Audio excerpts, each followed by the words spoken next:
नमस्कार, समय नाम में आपका स्वागत है। मैं हूं ज्योति तिवारी। तो आज हम उन त्योहारों के बारे में बात करने वाले हैं जो इस माह में आने वाले हैं। नवंबर का 1 तारीख जा चुका है, देव उठनी एकादशी खत्म हो चुकी है। अब इसके बाद कौन कौन से त्योहार आने वाले हैं, इस विषय पर हम पंडित जी से जानेंगे। ये महीना सबसे ज़्यादा खास क्यों है, ये भी हम पंडित जी से जानेंगे। तो चलिए पंडित जी से ही बात करते हैं। आज हमारे साथ मौजूद हैं पंडित कान्हा जोशी जी। वही बताएंगे कि आखिरकार ये महीना खास क्यों है। पंडित जी बहुत बहुत स्वागत है। जय श्री कृष्ण जी।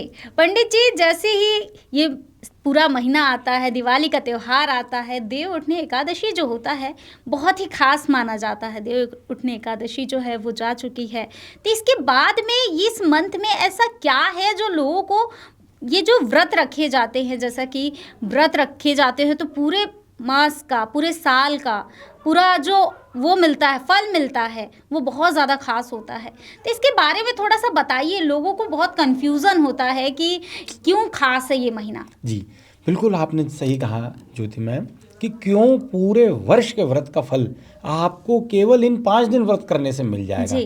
पूरे वर्ष के आप ध्यान से सुनिए, सबसे अद्भुत दिन कोई होते हैं तो वो देव उठनी एकादशी से लेकर के कार्तिक महीने की पूर्णिमा तक, ये 5 दिन पूरे वर्ष के सबसे बेस्ट दिन होते हैं, ऐसा आप मान के चलिए। आपने सुना होगा चातुर्मास, देव शयनी एकादशी से लेकर के चातुर्मास शुरू हो जाता है, जो कि 4 महीने के कठिन व्रतों का रहता है, जो श्रावण महीने से शुरू होता है। तो इन चातुर्मास के व्रतों का फल और उसी के साथ अभी कार्तिक माह चल रहा है, इस कार्तिक महीने का व्रत का फल।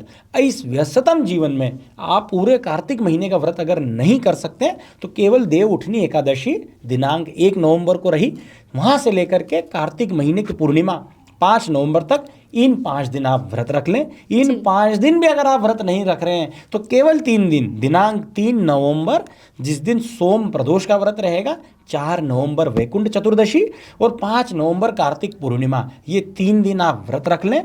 एक बात का ध्यान रखना है कि तीनों दिन आपको अन्न नहीं खाना है, केवल फलाहारी पदार्थों से अपना व्रत खोलना है। पूरे महीने के कार्तिक मास का फल आपको मिल जाएगा। कार्तिक महीना जैसा श्रावण महीना भगवान शिव को अति प्रिय होता है, वैसा ही कार्तिक महीना श्री हरि को, श्री कृष्ण को अति प्रिय हो सकता है। जितने ज़्यादा से ज़्यादा दीपक आप लगा सकते हैं, उतने ज़्यादा से ज़्यादा दीपक आप तीर्थ स्थल में, मंदिरों में, अपने घरों में लगाएं। आपके ऊपर अनन्य कृपा श्री हरि की होगी और आप स्वयं अपने जीवन में एक सकारात्मक बदलाव महसूस अवश्य करेंगे। जी, जैसा कि आपने ये 3 दिन का बताया है कि 3 दिन व्रत रखने पर भी हमें पूरे साल का जो फल है वो बहुत पॉजिटिव वे में मिलेगा। तो ये जो व्रत आप बता रहे हैं, इसका महत्व क्या है, थोड़ा सा विस्तार से बताइए, जिससे हमारे दर्शकों को थोड़ा और ज़्यादा अच्छे से समझ पाए और गहराई से उस चीज़ को समझ पाए। जी, विशेषकर हर माह का अपना अपना महत्व होता है। हर माह का अपने अपने देवता होते हैं और हर माह कोई ना कोई भगवान को अति प्रिय होता है। कई दंत कथाओं में आप जाएंगे तो इन्हीं कार्तिक महीने में कई ऋषि मुनियों ने तपस्या करी है। इन्हीं कार्तिक महीने में अभी आपने देखा कि इतना बड़ा पर्व दीपावली का भी गया। पूरा कार्तिक महीना त्योहारों से भरा हुआ था। चाहे आप देखें करवा चौथ, पुष्य नक्षत्र, दीपावली, 2 दिन पहले आने वाली देव उठनी एकादशी, यहीं से आप मान के चलें कि अत्यंत शुभ समय वर्ष का शुरू हो जाता है। क्योंकि आप स्वयं देखें कि पिछले 4 माह से जो मांगलिक कार्य रुके हुए थे, जो शुभ कार्यों के लिए कोई मुहूर्त नहीं था, देव उठनी एकादशी से ऐसा माना जाता है कि श्री हरि भगवान विष्णु जो योग निद्रा में थे, वहीं से जाग करके पूरी सृष्टि का प्रभार भगवान शिव से फिर से प्राप्त करते हैं और पूरी सृष्टि संभालते हैं और यहीं से ढोल धमाकों के साथ विशेषकर मांगलिक कार्यों की शुरुआत हो जाती है। इसलिए ये इतने अत्यंत शुभ दिन होते हैं। अब मैं थोड़ा डिटेल में आपको बताऊंगा, तो आप नोट कर लीजिए या इस रील को सेव कर लीजिए कि 3 नवंबर के दिन रहेगा भगवान शिव का प्रिय वार सोमवार, उसी के संग भगवान शिव को सबसे प्रिय व्रत प्रदोष व्रत और भगवान शिव को सबसे प्रिय रात्रि मासिक शिवरात्रि। तो सोमवार, उसी के संग सोम प्रदोष का व्रत और उसी के संग मासिक शिवरात्रि का व्रत अति दुर्लभ संयोग 3 नवंबर को बना रहा है। इस दिन विशेषकर आप व्रत करें, भगवान शिव के दर्शन करें और पंचामृत जो कि भगवान शिव का अति प्रिय होता है, जो कि गौ माता के दूध, दही, घी, शक्कर और शहद से मिलकर के बनता है, पंचामृत बनाएं, भगवान शिव को स्नान कराएं और भगवान शिव के अनन्य कृपा आप पाएं। ठीक उसी के अगले दिन 4 नवंबर को रहेगी वैकुंठ चतुर्दशी, जो कि विशेषकर दान पुण्य के लिए विशेष दिन वो माना जाता है। कोई भी तीर्थ स्थल में जाकर के अगर आप उस दिन दान करते हैं, तीर्थ नदियों में स्नान करते हैं, तो अनन्य कृपा आपके ऊपर होगी।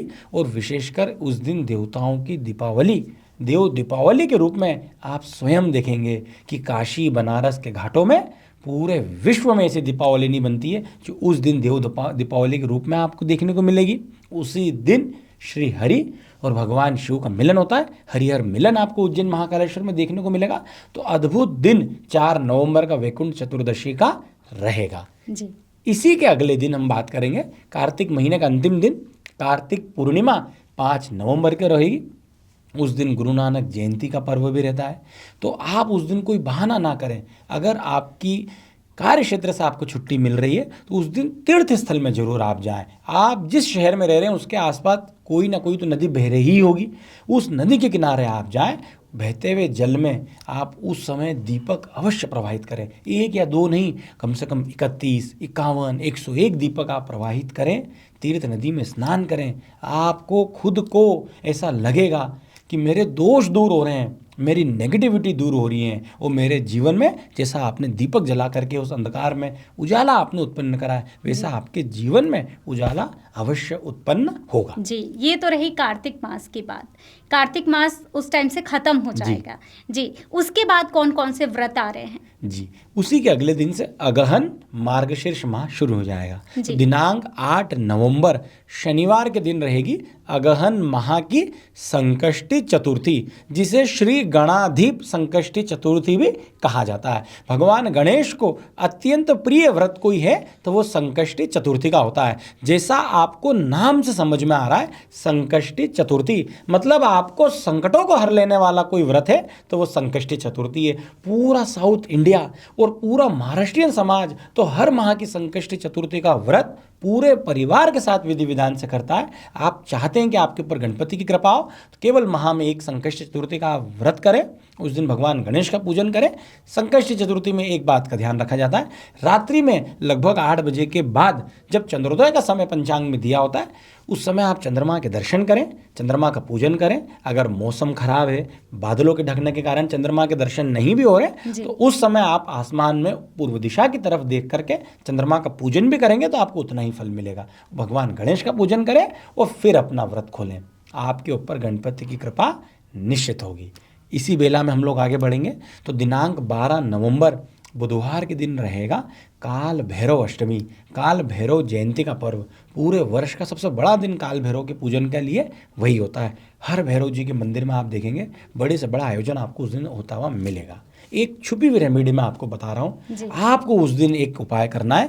काल भैरव अष्टमी के दिन आपको गुप्त रूप से भगवान भैरव जी को श्रृंगार का सामान, चोले का सामान जिसे हम कहते हैं, जो कि सिंदूर, चमेली का तेल, इत्र, जनेऊ के साथ आपको गुप्त रूप से भगवान भैरव जी के मंदिर में जाकर के चढ़ा के आना है। आपको दिखाना नहीं है कि मैं भगवान को सामान भेंट कर रहा हूँ, क्योंकि सब दिया तो उन्हीं का ही है। तो आप भैरव जी के मंदिर में उस दिन भगवान के श्रृंगार का भेंट करें।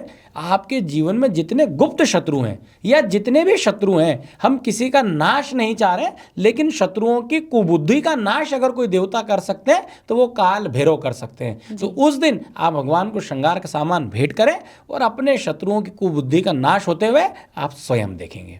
इसी बेला में आप आगे बढ़ते हैं तो नवंबर माह के पहले पखवाड़े का अंतिम त्यौहार रहेगा शनिवार 15 नवंबर उत्पन्ना एकादशी का व्रत रहेगा। एकादशी के व्रत में हर बार मैं कहता हूँ कि एक बात का ध्यान रखा जाता है कि अन्न बिल्कुल नहीं खाया जाता है, केवल फलाहारी पदार्थों से आप अपना व्रत खोलें। विशेषकर उस दिन गोवर्धन नाथ जी, श्रीनाथ जी, श्री कृष्ण मंदिर में आप जाकर के भगवान के दर्शन अवश्य करें। और एकादशी का व्रत सभी व्रतों में सर्वश्रेष्ठ होता है। पंडित जी, जैसे कि आपने ये 15 दिन के व्रत के बारे में बताया, कहीं ना कहीं लोगों के लिए बहुत पॉजिटिव वाली चीज़ें हो जाती हैं, क्योंकि जो बिज़ी शेड्यूल होता है, लोग पूजा पाठ भी नहीं कर पाते, और बहुत ये चीज़ होती है कि हमें पता नहीं होता है, ना पता होने की वजह से भी हम नहीं कर पाते हैं। तो जैसा कि आपने एकादशी का व्रत बताया है, इसके और कोई भी उपाय क्या हो सकते हैं, और क्या क्या किस तरीके से विधि विधान क्या होता है, किस तरीके से पूजा करनी है, इसके बारे में थोड़ा बता दीजिए, क्योंकि एकादशी का व्रत बहुत कहा जाता है कि बहुत शुद्धता से रखनी चाहिए। जी, बिल्कुल आपने सही कहा कि इतने व्यस्ततम जीवन में अगर आप एकादशी के दिन व्रत नहीं कर पा रहे हैं, तो आपको कुछ ऐसा उपाय मैं आपको बता रहा हूँ कि ये आपको विशेषकर करना है कि एकादशी के दिन आपको ध्यान रखना है कि जितनी ज़्यादा से ज़्यादा हो सके उतनी आपको गौ सेवा करनी है। एकादशी के दिन आप मान के चलें, अगर आपने गौ माता को हरा चारा और घास अगर आपने खिला दी तो श्री हरि की कृपा आपके ऊपर निश्चित रूप से होगी ही होगी। एकादशी के दिन अगर आप व्रत नहीं कर पा रहे तो एक बात का तो आपको ध्यान रखना है कि चावल आपको बिल्कुल नहीं खाना है। कितना ही स्वादिष्ट भोजन क्यों ना बनाओ, आप बाहर ही क्यों ना गए हो, चावल बिल्कुल नहीं खाया जाता है, क्योंकि चावल में पाप का वास माना गया है कि उस दिन एकादशी के दिन पाप का वास चावल में होता है। तो आपको चावल और चावल से बने कोई भी व्यंजन, चाहे पोहे हो, परमल हो, चिवड़ा हो, आपको बिल्कुल नहीं खाना है। इतना भी आप कर लेंगे तो मान के चलिए एकादशी पर आप शुद्धता से रहें और आपको एकादशी के पूजन का फल अवश्य मिलेगा। जी, बहुत बहुत धन्यवाद पंडित जी। तो अभी हमने पंडित जी से जाना कि इस महीने का कौन कौन से खास व्रत हैं और ये महीना क्यों खास है। ऐसी वीडियो लगातार हम आप तक पहुंचाते रहेंगे। देखते रहिए समय नाउ। धन्यवाद।